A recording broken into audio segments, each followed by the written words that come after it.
y obviamente social. Y bueno, tenemos en la línea telefónica a otro gran periodista, otro gran hombre de información, un líder de opinión, don José Alam Chávez Jacobo. José, ¿cómo estás? Muy buenas tardes, ¿cómo te va? Estimado Julio, ¿cómo estás? Me da gusto saludarte. José, oye, el tema legislativo no para, siguen trabajando, siguen las renuncias, siguen los nombramientos. Oye, este tema de aduanas, esta renuncia sorpresiva, ya el nombramiento oficial fue confirmado, evidentemente, de Horacio Duarte. ¿Es correcto, José?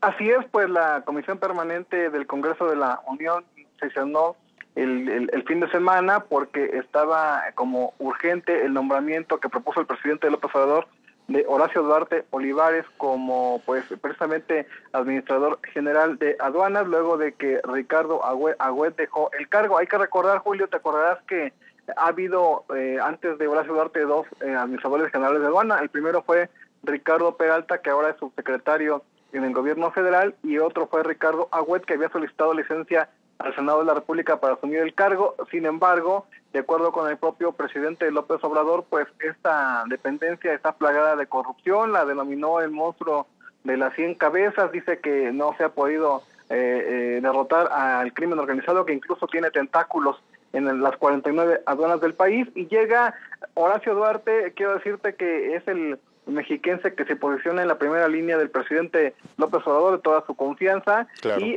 al cual esa posición lo va a posicionar en el futuro próximo, o todo lo contrario, de acuerdo a los resultados que ofrezca precisamente como administrador general de aduanas. Bueno, obviamente es un reto importante de la Administración General de Aduanas, la Administración del Comercio Exterior, la logística de todo el material, mercancías, bienes y productos que se importan o que se exportan de nuestro país. Es un tema delicado, no es un tema fácil, y efectivamente había serios actos de corrupción. Esperemos que don Horacio Duarte implemente una serie de mecanismos para el seguimiento, identificación oportuna y combate a la corrupción, y que ya no se inunde tanto el mercado informal de mercancía de contrabando, porque estarás de acuerdo conmigo, José, que a nivel nacional se inundaban los mercados informales, el mercado negro, con mercancía de contrabando, mercancía que evidentemente pasaba por la aduana, pero no pagaba impuestos de importación. Es una tarea, si me lo permites, muy complicada, tomando en cuenta que, bueno, se trata de 49 aduanas que hay en el país, 19 en la frontera norte, 2 en la frontera sur, 11 interiores y 17 marítimas. Sin duda el mayor problema se encuentra en Nuevo Laredo, donde se ubican 17 de las 49 aduanas del país, tomando en cuenta las terrestres en la frontera con Estados Unidos, claro, y las marítimas. Precisamente ahí en Nuevo León, Julio, sí, es donde el crimen organizado tiene la mirada puesta, dado que es el paso importante de mercancías. Ahora, se ha criticado el tema de que Horacio Duarte no tiene el perfil para ser administrador general de aduanas. Sin embargo, cuenta con un perfil administrativo y de gobierno muy importante. Digo, no es claro, un novato de la política, fue regidor de Texcoco, fue presidente municipal, fue diputado local, diputado federal. Es un agente de toda la confianza del presidente, que eso ya es importante para asumir un cargo de tal envergadura, y además ha exhibido que tiene buena relación con la jefa del SAT, de lo que carecía precisamente Ricardo Peralta, quien fue el primer titular, así es.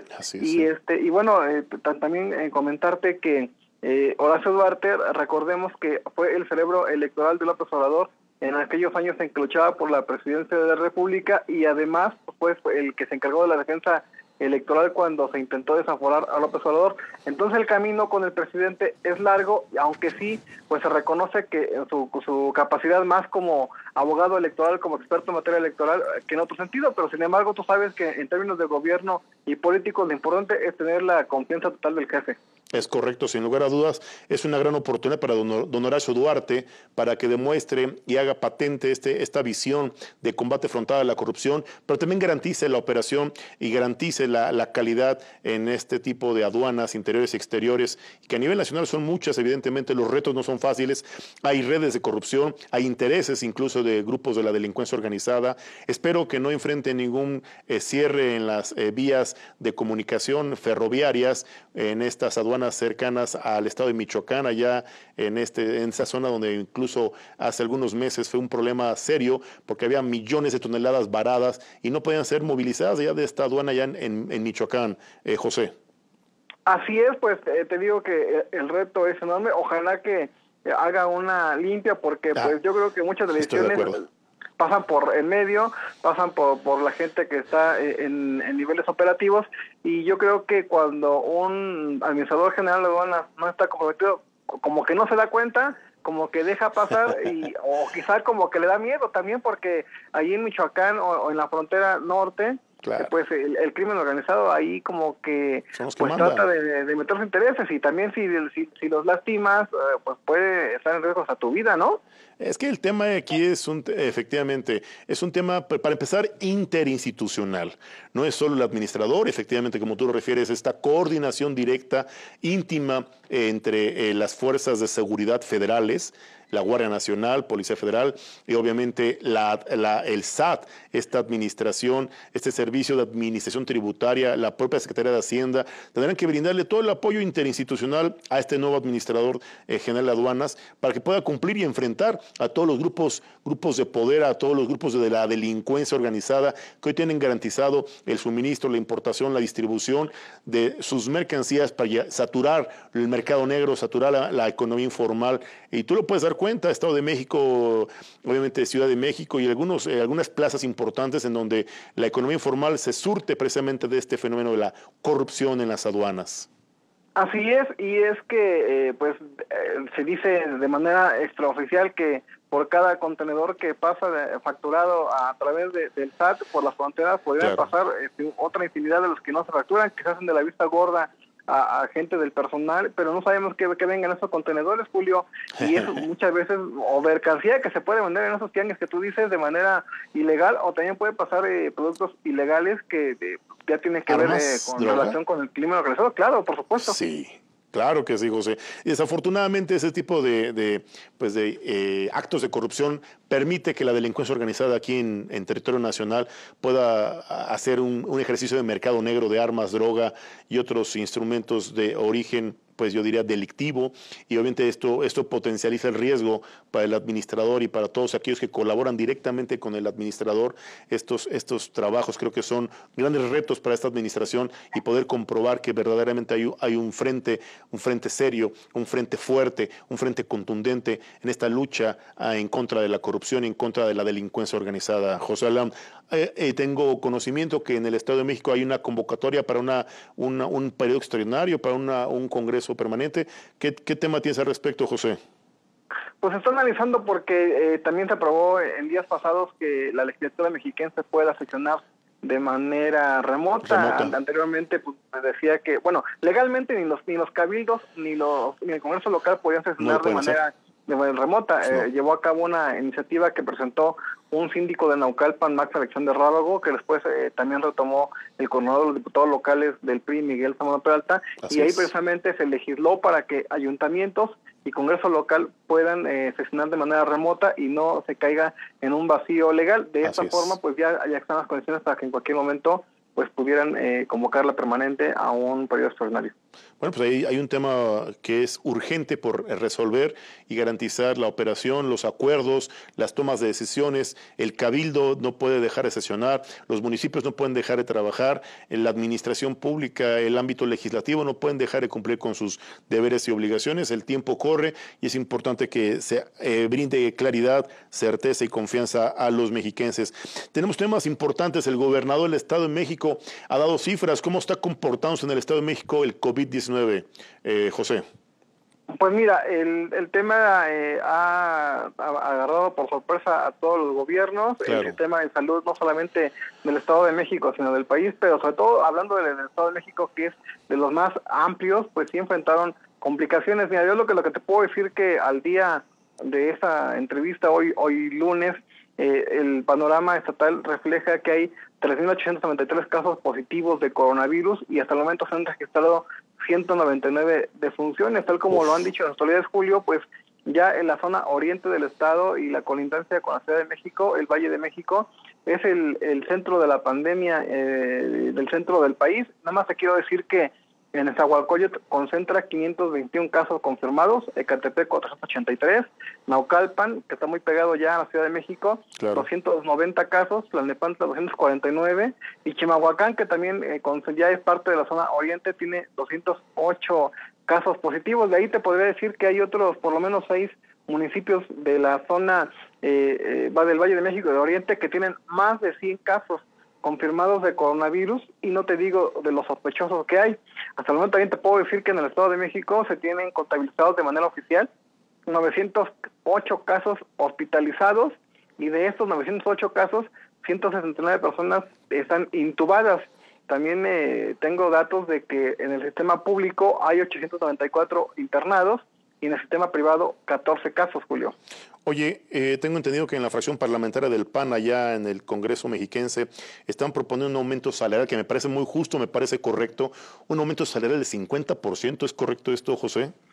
Así es, el fin de semana el grupo parlamentario del PAN dio a conocer que prepara esta iniciativa para proponer que se aumente el 50% del salario solamente al personal, obviamente médico y de enfermería, que están en primera línea de batalla, es decir, que están atendiendo a personas con coronavirus. Me parece una propuesta interesante y yo creo que importante, y no se puede, yo creo que criticar de ningún punto de vista apoyar a los médicos, claro, pero sí habría que conocer la propuesta a fondo para ver de dónde plantean recortar, porque lo que adolece el sistema de salud del Estado de México es que no tiene recursos y que la mayoría de estos recursos provienen del gobierno federal a través del INSABI, antes Seguro Popular. Entonces pues son recursos etiquetados federalizados, pero que además, Julio, sí, no se pueden tocar porque ya más del 70% de estos recursos que llegan del INSABI están etiquetados a salud. Entonces aumentaron un 50% al personal médico, no sé si pueda si sea viable financieramente, o en su caso, de dónde recortar recursos para canalizarlo. Oye, es un tema pues urgente, preocupante este comportamiento del COVID. Es un tema urgente y preocupante que resuelvan el tema también de los salarios de los médicos, del personal médico y hospitalario.